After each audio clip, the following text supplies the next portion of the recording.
ঈদ মোবারক, ঈদ মোবারক। আপনাদের মাধ্যমে আজকে এই পবিত্র ঈদ উল ফিতরের নামাজের পরে আমরা দলের পক্ষ থেকে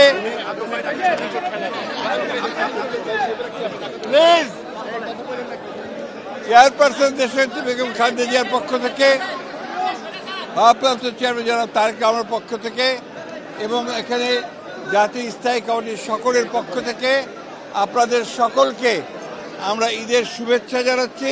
ঈদ মোবারক।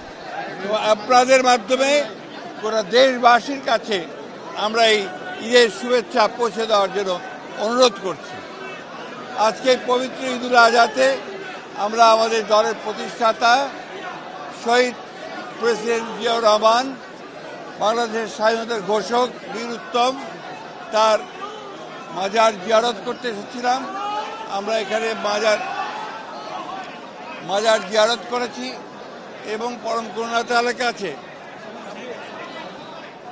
আমাদের শহীদ প্রেসিডেন্ট জিয়াউর রহমানের আত্মার মাগফিরাত কামনা করেছি। আমরা একই সঙ্গে আমাদের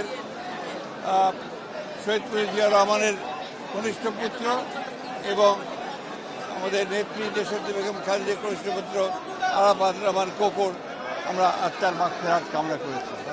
একই সঙ্গে বিগত গণতান্ত্রিক আন্দোলনগুলোতে যারা প্রাণ দিয়েছেন,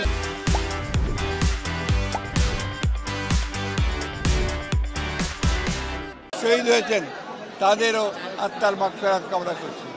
বিশেষ করে 1971 সালের স্বাধীনতা যুদ্ধে যারা এই দেশের স্বাধীনতার জন্য প্রাণ দিয়েছেন, শহীদ হয়েছেন, তাদের প্রতিও আমরা আমাদের শুভেচ্ছা জানাচ্ছি, শ্রদ্ধা জানাচ্ছি, আত্মার মাগফিরাত কামনা করছি।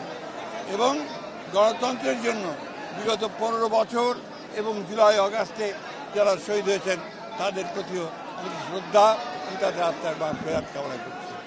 আমরা আজকের এই পবিত্র ঈদ উল ফিতরের দিনে প্রত্যেকটি বাংলাদেশি মানুষ যেন আনন্দের সঙ্গে উদযাপন করতে পারে সেই প্রার্থনা করছি, দোয়া চাইছি আমাদের দেশনেত্রী বেগম খালেদা জিয়া সুস্থ হয়ে অবিলম্বে আমাদের দেশের মধ্যে ফিরে আসেন।